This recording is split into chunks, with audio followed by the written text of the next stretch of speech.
Chers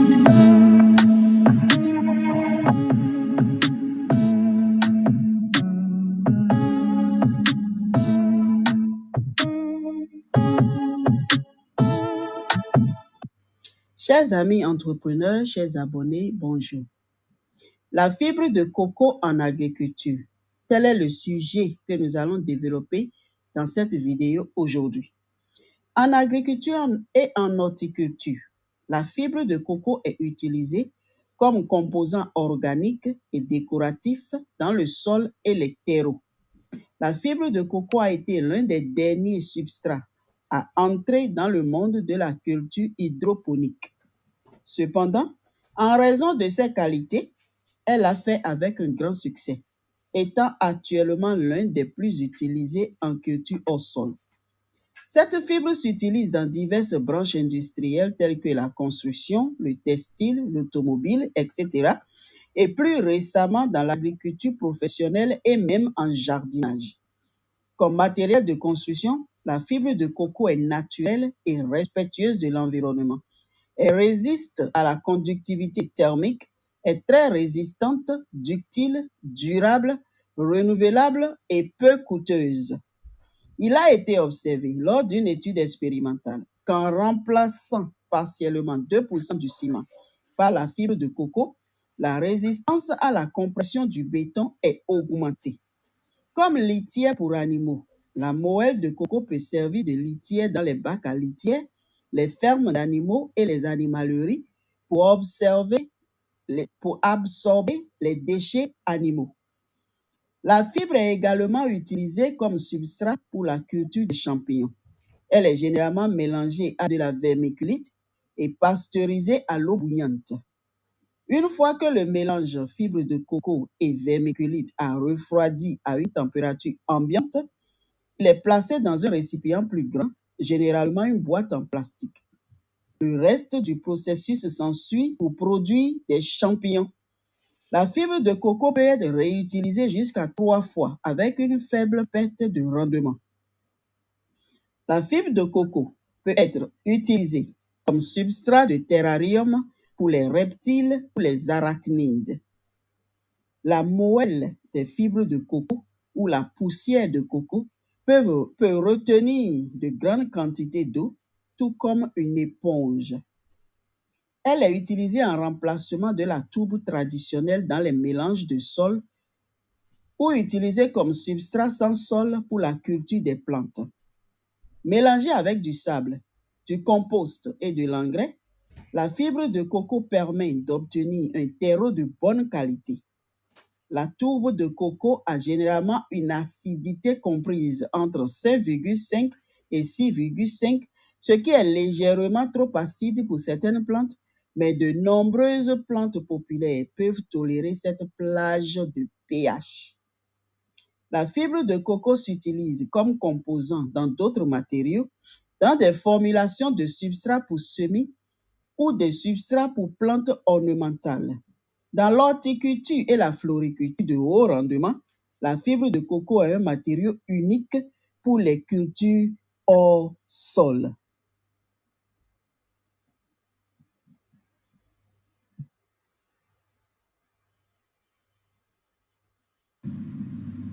Mais d'où provient la fibre de coco?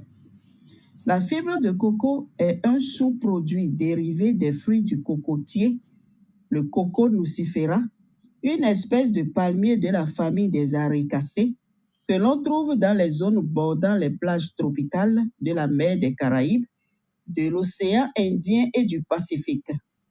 La fibre est extraite du mésocarpe de la noix de coco.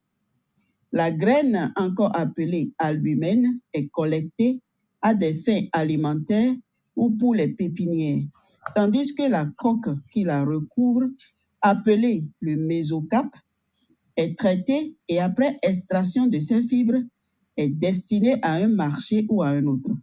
Par exemple, les fibres plus fines et les poussières sont destinées à l'agriculture, tandis que les fibres plus longues vont à l'industrie textile. La fibre de coco est utilisée dans des produits tels que des tapis de sol, des paillassons, des brosses, et des matelas. Il y en a deux types. Il y a la fibre de coco brune, fabriquée à partir de noix de coco mûres, qui sert au rembourrage des tissus d'ameublement, le sac et l'horticulture. La fibre de coco blanche, récoltée à partir de noix de coco non mûres, est utilisée pour fabriquer des brosses plus fines, des ficelles, des cordes et des filets de pêche. Ça a l'avantage de ne pas couler et peut donc être utilisé sur de grandes longueurs en eau profonde sans que le poids supplémentaire entraîne les bateaux et les bouées.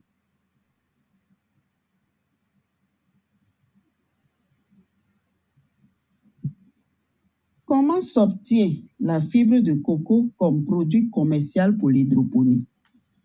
Pour obtenir une fibre de coco de qualité utilisable en culture hydroponique, la fibre de coco subit plusieurs processus. Premièrement, il y a la phase de récolte des fruits. Ils sont collectés manuellement dans les lieux d'origine. Ensuite, l'extraction de la graine. Cela consiste à extraire la graine de la coque. La graine est orientée vers les semences pour pépinières et surtout vers les produits alimentaires et cosmétiques, tandis que la coque est orientée vers divers produits industriels. Vient la phase de broyage. Avec le broyage de la coque, une fois sec, on obtient un produit de base pour différentes utilisations. Après la phase de broyage, il y a la phase de classification granulométrique. Cette phase, pour son utilisation en horticulture, est délicate. Toutes les fibres et toutes les longueurs ne conviendront pas.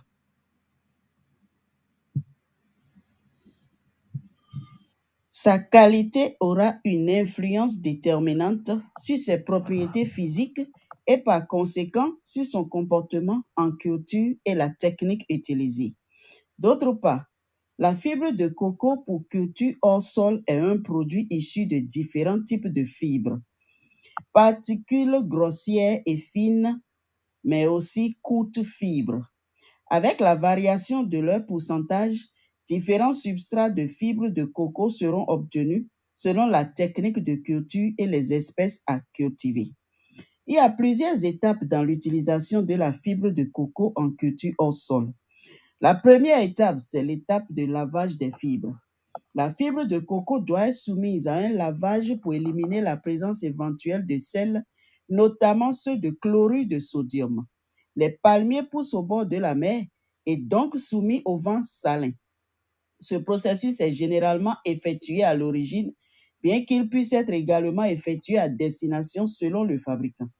Ensuite, il y a la phase de compactage. Pour faciliter son transport et sa manipulation, les fibres de coco sélectionnées subissent un compactage sous forme de briques, de planches ou de blocs.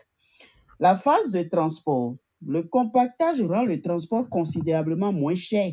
Rappelons que la fibre de coco est fabriquée dans des lieux très éloignés de l'endroit de leur utilisation. Le transport se fait généralement en conteneur par voie maritime. Il y a la phase de décompactage et de culture. Une fois à destination, les blocs sont décompactés par hydratation. À partir de là, les techniques culturales typiques de la culture sont appliquées, telles que saturation en eau, lavage, fréquence d'irrigation, effet d'irrigation. Axé sur l'utilisation de la fibre de coco comme substrat pour la culture hydroponique, elle est utilisée aussi bien pour les cultures intensives sous serre qu'en extérieur. Dans le cas des cultures intensives sous serre, il s'agit de cultures déjà réalisées sur d'autres types de substrats comme la perlite, la laine de roche, le sable, etc.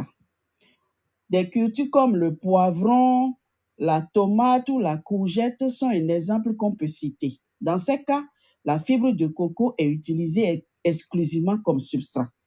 En extérieur, c'est une technique de culture plus récente et ce substrat est l'un des rares à être introduit avec succès. Les cultures telles que les framboises maintiennent des zones importantes de culture dans différentes régions du monde. Sa culture s'effectue dans de grands conteneurs ou sacs de culture